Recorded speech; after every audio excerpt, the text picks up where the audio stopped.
গত জুমাতে জনাব আবু তহা আদনান সাহেবের বিষয়ে যে আলোচনা করা হয়েছে সেখানে অনেক ধরনের সমালোচনা এসেছে। বিষয়টা আসলে এখন তালাক পর্যন্ত গড়িয়েছে। এই বিষয়ে কি আমরা এখন চুপ থাকা দরকার না?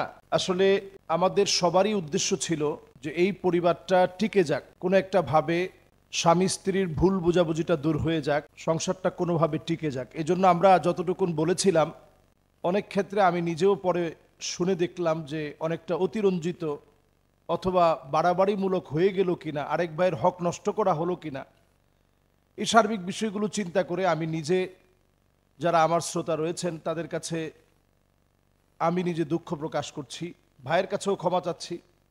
যেহেতু এখন সংসারটা শেষ, এ বিষয়ে আর কোনো কথা নাই।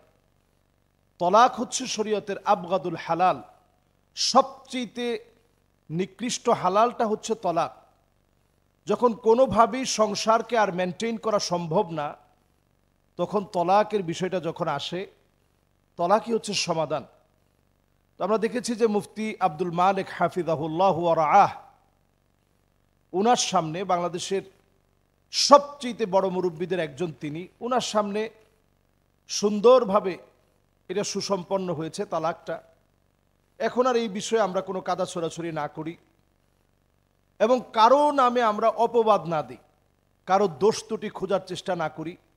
যেটুকুন আমরা করে ফেলেছি সবটুকুন আমরা বাদ দিয়ে দিই।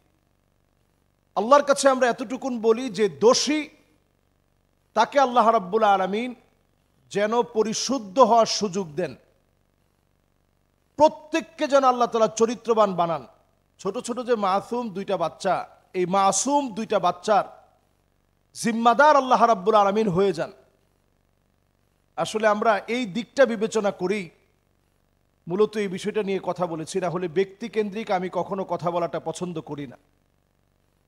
আর যেহেতু তাদের পরিবারটা জনাব আবু তো আদনান সাহেবের সাবেক যিনি সুমন্দি ছিলেন, স্ত্রীর বড় ভাই ছিলেন,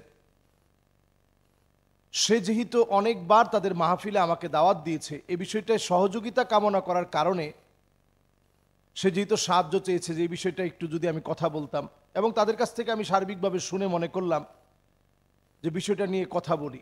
হতে পারে যে এই কথাগুলোর দ্বারা সংসারটা হয়তো টিকে যাবে। তো কদারাম মাকদুরা, আল্লাহ তাআলা যেটা চাবেন সেটাই হবে।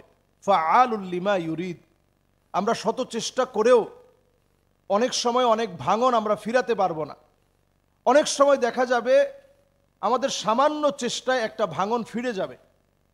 তো যাই হোক, আমরা উভয় পরিবারের কল্যাণকামী আমরা দোয়া করি। আল্লাহ রাব্বুল আলামিন এই দুই পুরা পরিবারের যে সন্তান আল্লাহ তাআলা দিয়েছেন, এই সন্তানদের আল্লাহ তাআলা যেন জামিনদার হয়ে যায়।